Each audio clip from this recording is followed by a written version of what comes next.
J'aimerais partager une expérience sur un projet qui en fait est finalisé depuis plusieurs années.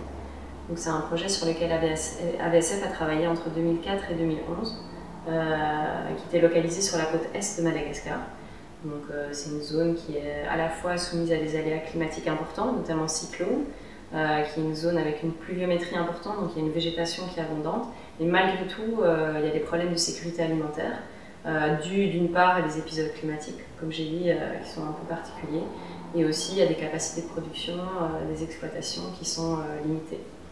Et donc AVSF a travaillé dans le cadre d'un projet financé par l'AFD, donc de 2004 à 2011, comme je le disais, auprès de centaines d'exploitants agricoles de cette zone-là, pour apporter des techniques de production agroécologique, donc qui favorisent le maintien de la fertilité du sol, qui favorise une certaine diversification dans les productions et qui favorise également la résilience des exploitants aux aléas climatiques. Donc aussi bien pour la production agricole, style production d'igname, de différentes sortes de légumineuses qui sont consommées sur place, et également la production de l'élevage, donc zébus, petit élevage, des volailles, des chèvres, des moutons, voilà, qui sont élevés par les populations locales. Donc si on parle en termes de bénéficiaires finaux, donc les familles des producteurs avec qui on a travaillé, donc il y a plusieurs milliers de personnes qui ont été touchées. Et ce que j'aimerais surtout partager, c'est le fait qu'on est revenu 2 ans après la fin du projet, donc il y a quelques mois. Donc, on est retourné sur place, retrouver les anciennes personnes avec qui on a travaillé. Moi-même, je n'avais pas collaboré dans le projet, mais j'étais avec un collègue qui avait été assistant technique sur ce projet. Et on a pu retrouver une bonne partie des exploitants qu'on avait accompagnés. Et ce qui a été très frappant, c'est que les gens ont continué, malgré l'absence du projet, suite au conseil qui avait été donné par les agents de l'AVSF. Ils ont continué à mettre en œuvre ces pratiques. Et surtout, ils ont adapté ces pratiques, c'est-à-dire ils se sont réappropriés les pratiques qui avaient été proposées par AVSF à leurs besoins, aux réalités qu'ils vivaient, etc. Donc pour moi, ça a vraiment montré que l'action d'AVSF avait eu un impact clair et que les solutions techniques qui étaient proposées par les agents d'AVSF avaient un sens pour les gens. Parce que, bon, il faut bien le dire, parfois il y a des projets qui viennent, tant que le projet est là, distribue des semences, des choses, les producteurs vont mettre en œuvre ces techniques et ces pratiques. Et une fois que le projet se retire, c'est pas toujours le cas. Donc là, c'est assez impressionnant. Donc on voit par exemple, il y a notamment des plantes de couverture. C'est une des techniques importantes en agroécologie, c'est essayer de maintenir une couverture la plus permanente possible sur le sol.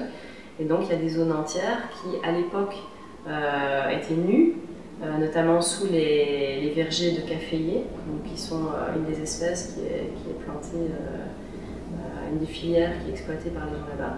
Et aujourd'hui, il y a une légumineuse qui s'appelle l'arachis, qui a été plantée au pied de ces cafés et qui couvre tout le sol.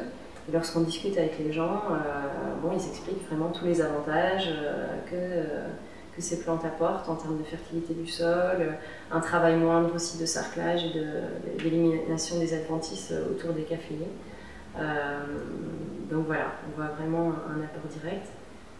Même chose pour des cultures aussi de couverture, comme Bracharia ou Stylosanthes, donc qui servent ensuite, qui sont utilisés ensuite par les gens pour le fourrage par exemple, pour apporter un complément alimentaire au niveau des élevages.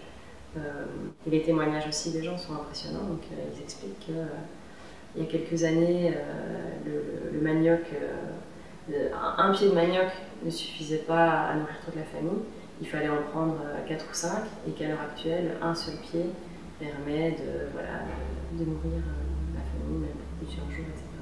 Donc ça, c'est vraiment un effet direct intéressant. Ça demande un peu plus de travail au moment de la mise en œuvre, parce qu'il faut faire le trou, il faut récolter la matière organique, la placer autour du tubercule, mais par la suite, on voit que les résultats sont impressionnants. Une des poursuites possibles, c'est qu'il n'y ait plus de poursuites, parce qu'en fait, finalement, voilà, la diffusion s'organise, les gens continuent d'utiliser les techniques, mais ce qu'on observe quand même, c'est que ça reste quand même fort localisé au niveau des exploitations qui ont été accompagnées par le projet. Que la diffusion directe, naturelle, existe, mais qu'elle reste une part très faible des exploitants de la zone. Et donc si une action est organisée par AVSF, ce serait organiser des visites d'échange, essayer de continuer à diffuser ces expériences auprès d'un nombre plus important encore de producteurs qui existent dans cette zone-là. Il y a certaines techniques qui sont copiées directement, comme le basket compost. Il y en a d'autres qui demandent peut-être un niveau de technicité un tout petit peu plus élevé, ou un accès à des semences qui ne sont pas spécialement disponibles sur le marché. Là, il peut y avoir un petit coup de pouce. Ce ne serait pas un gros projet avec des gros moyens, mais c'est juste un petit coup de pouce pour favoriser cette diffusion horizontale.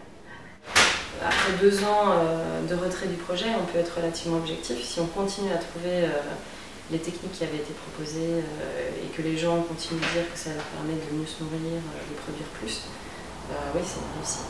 Mais on peut toujours faire mieux. Hein. On peut toucher plus de producteurs, on peut chercher de nouvelles techniques, on peut continuer à les appuyer pour tout ce qui est approvisionnement en intrants. Mais il y a déjà un excellent boulot qui a été réalisé avec les gens, parce qu'on sait aussi qu'il y a eu une part importante d'écoute au moment de la mise en œuvre de ce projet. On a vraiment essayé d'écouter quels étaient les besoins des gens, quels étaient leurs désirs, quels étaient les types de spéculation qui les intéressaient. Et on a essayé de réfléchir avec eux autour de ça. Donc voilà, je pense que c'est ça qui explique aussi en partie la réussite du projet.